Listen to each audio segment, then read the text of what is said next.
ओम शांति। मुरली है 16 जुलाई 2023। अव्यक्त बाप दादा के मधुर महावाक्य। रिवाइज कोर्स है 7 मार्च 1995 मधुबन। ब्राह्मण अर्थात धर्म सत्ता और स्वराज्य सत्ता की अधिकारी आत्मा।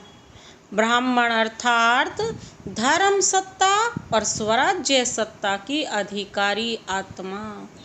आज बाप दादा चारों ओर के बच्चों में 2 विशेष सत्ता को देख रहे हैं। आज बाप दादा चारों ओर के बच्चों में 2 विशेष सत्ता को देख रहे हैं। वो 2 सत्ताएं हैं, एक है धर्म सत्ता और दूसरी है स्वराज्य सत्ता। ब्राह्मण जीवन की विशेषता, ये दोनों सत्ताएं हर एक को प्राप्त होती हैं। धर्म सत्ता अर्थात सत्यता, पवित्रता के धारणा स्वरूप, और स्वराज्य सत्ता अर्थात अधिकारी बन सर्व कर्मेंद्रियों को अपने अधिकार से ऑर्डर में चलाना। स्वराज्य अधिकारी व स्वराज्य के सत्ताधारी किसी भी परिस्थिति, प्रकृति और माया के सर्व स्वरूपों में अधीन नहीं बनेंगे, अधिकारी रहेंगे। हर ब्राह्मण आत्मा को बाप दादा ने ये दोनों ही सत्ताएं प्राप्त कराई है ना। सभी में ये दोनों सत्ताएं हैं कि अभी पूरी नहीं आई है।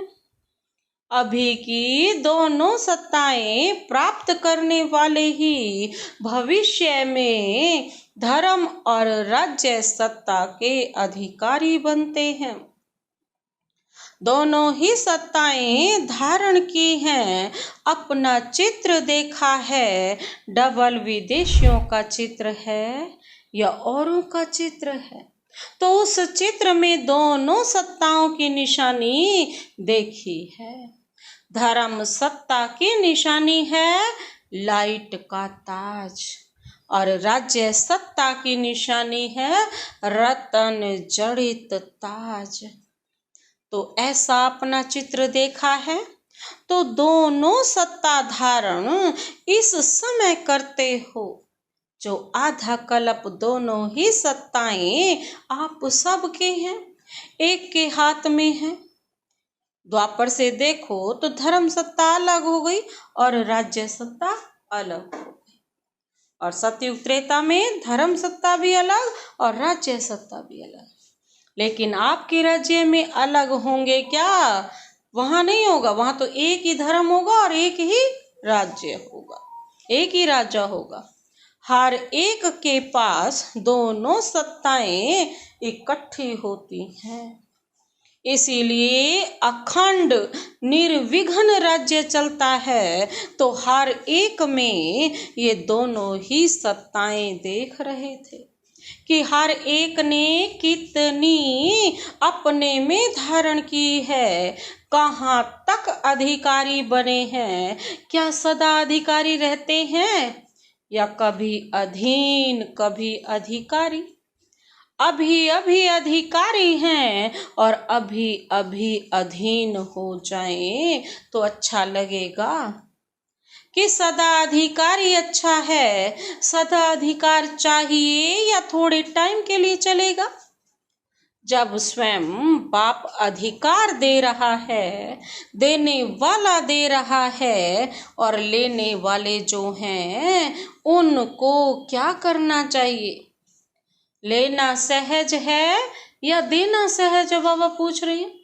लेने में तो कोई मुश्किल नहीं है ना, देने में सोचा जाता है। लेते वक्त तो कोई मुश्किल नहीं है। दे नहीं दे, थोड़ा दें ज्यादा दें, ऐसा सोचते हैं ना। लेकिन लेने में तो सब कहेंगे जितना मिले उतना ले ले। तो लेने में नंबर 1 हो या नंबर 2 हो, किसी को कुछ मिल रहा हो तो लेने में तो सब नंबर 1 है ना। या नंबर 2 अब बाबा पूछ रहे हैं, इसमें तो नंबर 2 कोई नहीं बनता।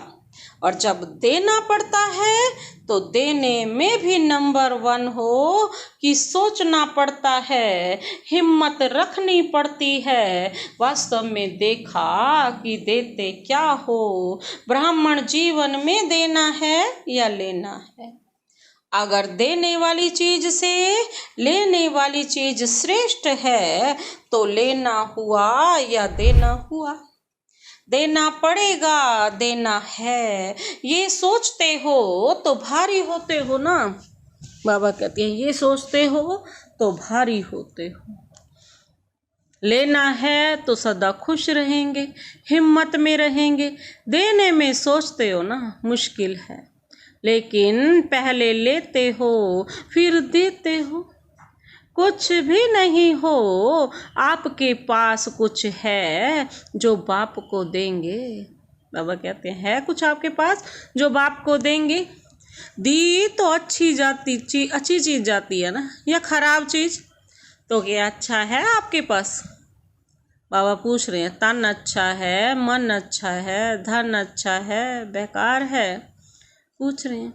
दवाइयों के धक्के से शरीर चला रहे हो तो धक्के वाली गाड़ी अच्छी होती है क्या? तो ब्राह्मण जीवन में लेना ही लेना है।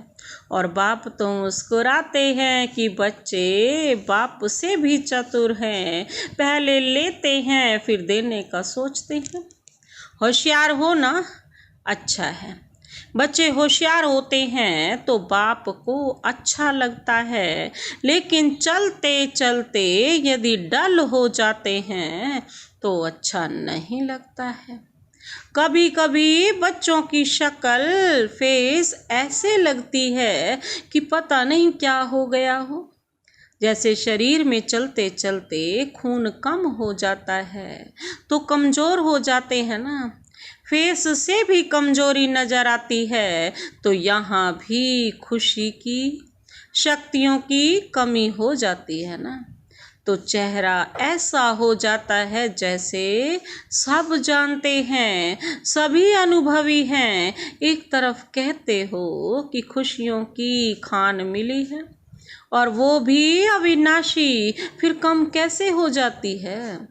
तो बाप के पास आपके सारे दिन के मन के मूड और मूड प्रमाण जो फेस बदलता है वो सारे दिन के चित्र वहाँ होते हैं।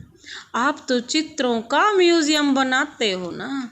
बाप के पास आपके चित्र का म्यूजियम होता है तो सदा यह याद रखो कि मैं ब्राह्मण आत्मा, राज्य सत्ता और धर्म सत्ता की अधिकारी आत्मा हूँ। यह स्मृति का निश्चय है तो नशा है, निश्चय कम तो नशा भी कम।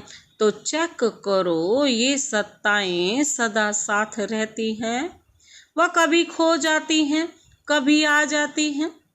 अच्छा, बाबा पूछ रहे हैं आज डबल विदेशी मेजॉरिटी है। बाप दादा विशेष डबल विदेशियों से पूछते हैं कि सारे दिन में अपने अधिकार के सीट पर सेट रहते हो या अपसेट बहुत जल्दी होते हो?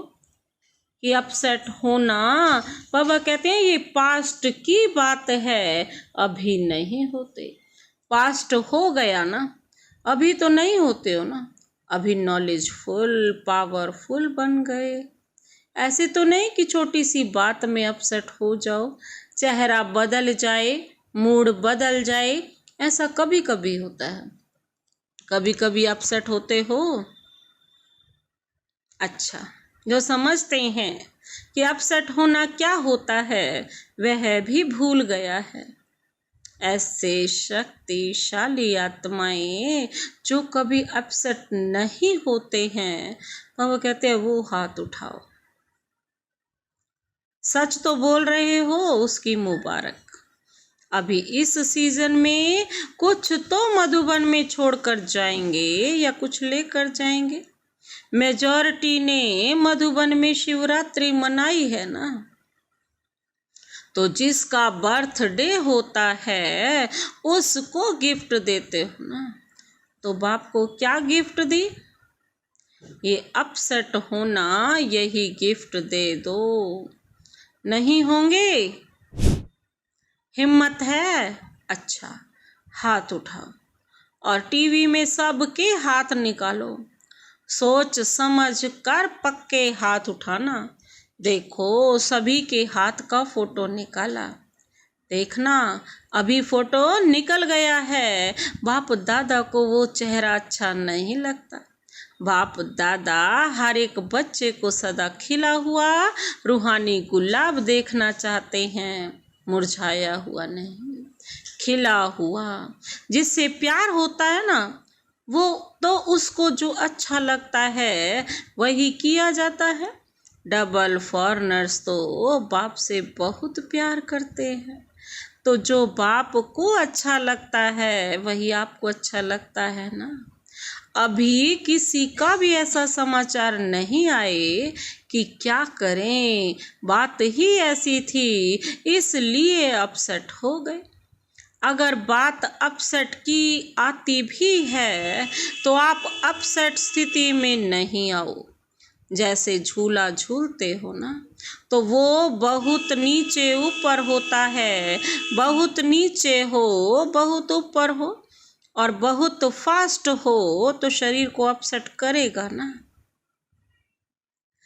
लेकिन आप अपसेट होते हो क्या? क्यों नहीं होते हो? खेल समझते हो तो अपसेट होने की बजाय मनोरंजन समझते हो। कारण क्या हुआ? खेल है। ऐसे अगर कोई अपसेट करने की बातें आए भी, आएंगी जरूर। जिन्होंने हाथ उठाया उन्हों के पास और बड़ी अपसेट करने वाली बातें आएंगी, क्योंकि माया भी मुरली सुन रही है। लेकिन उसको एक खेल समझो, घबराओ नहीं। अच्छा झुलाती है, झूलने दो, लेकिन मन घबराए नहीं। नॉलेजफुल पावरफुल बन जाओ।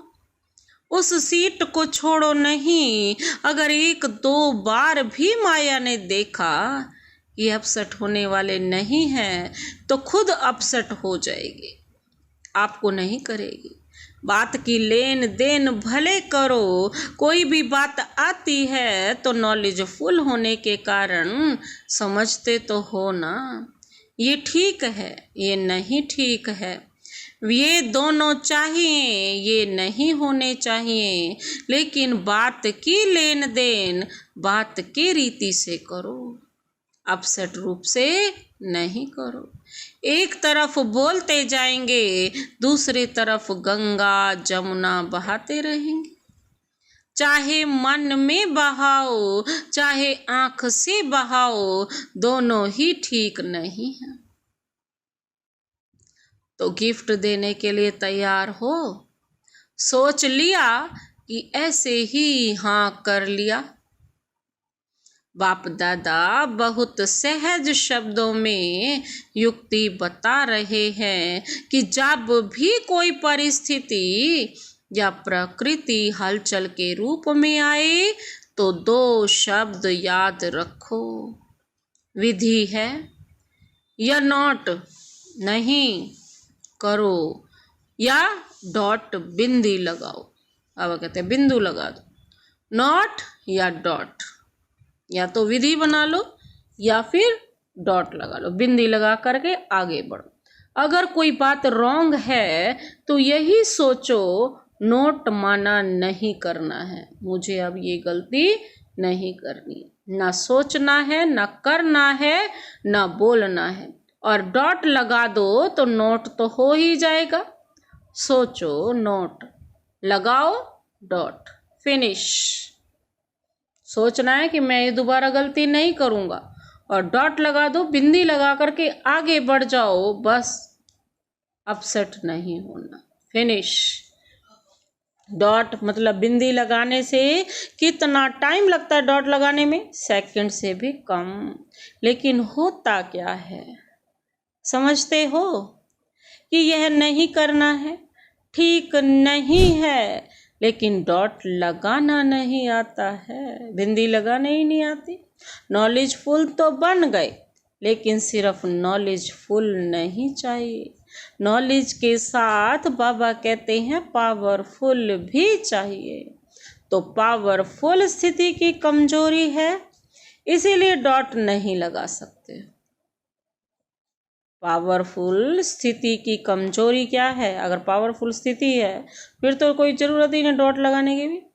कमजोरी क्या है उसकी? डॉट ही नहीं लगा सकते।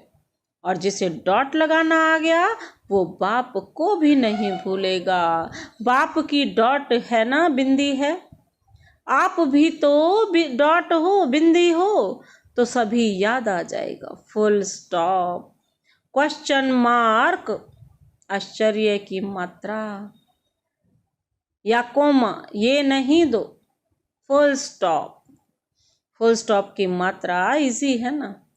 और सब तो मुश्किल है, और सबसे मुश्किल है क्वेश्चन मार्क। वो लगाने बहुत जल्दी आता है। सुनाया है ना कि वाई शब्द, क्यों शब्द आए तो क्या करो? फ्लाई हो जाओ, उड़ने लगो, ऊपर उड़ जाओ। वाई नहीं, फ्लाई, फ्लाई करना आता है। वैसे डबल फॉरनर्स में अच्छे अच्छे रत्न निकले हैं। बाप दादा ऐसे रत्नों को देख हर्षित होते हैं। साथ साथ ऐसे रत्न जो बहुत अमूल्य हैं, ऐसे अमूल्य रत्नों में अगर बहुत जरा सा भी कहाँ दाग दिखाई देता है तो अमूल्य रत्न के आगे वो दाग अच्छा नहीं लगता। होता छोटा सा दाग है, लेकिन कहेंगे तो दाग ना। तो जब अमूल्य रत्न बन गए हो तो बाकी छोटा सा दाग क्यों रखा है? अच्छा लगता है क्या? ये तो नहीं सोचते हो कि चंद्रमा में भी काला दिखाई देता है, इसीलिए अच्छा है। डबल विदेशी सैंपल बन कर दिखाओ, जरा भी कोई कमी नहीं। वैसे दाग का कारण क्या होता है? चाहते नहीं हो कि दाग लगे, लेकिन लग जाता है। क्यों लग जाता है? मूल कारण जानते हो? जानने में तो होशियार हो, जानते भी हो। और जब आपस में वर्कशॉप करते हो तो बाप दादा वर्कशॉप के भी फोटो देखते हैं। कारण बहुत निकालते हो, ये कारण है, ये कारण है। और अच्छी अच्छी बातें वर्कशॉप में निकालते हो, लेकिन वर्क में नहीं लाते हो। बॉडी कॉन्शियसनेस के बहुत सूक्ष्म रूप बनते जाते हैं। अभी मोटे मोटे रूप में बॉडी कॉन्शियस नहीं आता, लेकिन सूक्ष्म और रॉयल रूप में आता है। बुद्धि बहुत अच्छी चलाते हो, जब अच्छी अच्छी बातें सोचते हो तो बाप दादा खुश होते हैं। लेकिन अच्छी बातें सोचते करते फिर थोड़ा भी अगर कोई एडिशन करेक्शन करते हैं तो मैंपन आ जाता है।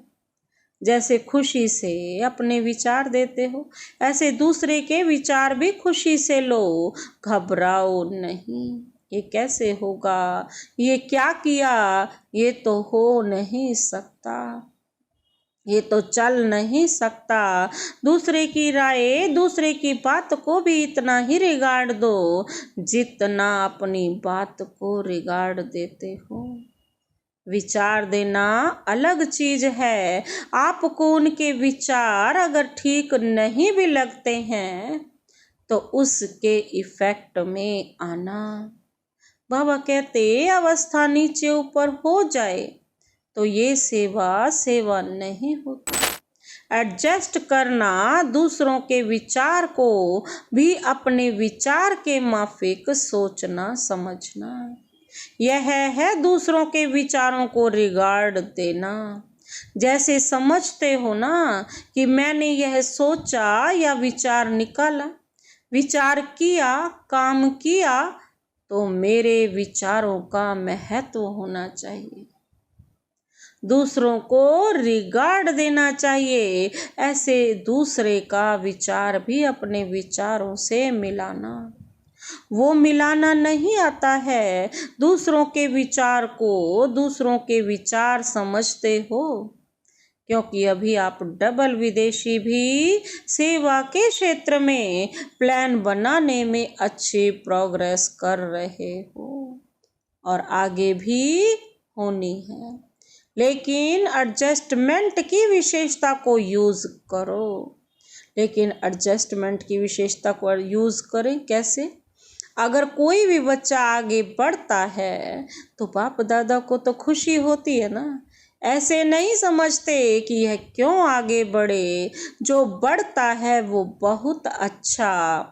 तो डबल विदेशियों के लिए बाप दादा को स्नेह तो है ही, लेकिन सेवा के प्लान व प्रैक्टिकल सेवा के लिए जो करते हो, कर रहे हो, उसके लिए बहुत बहुत रिगार्ड है।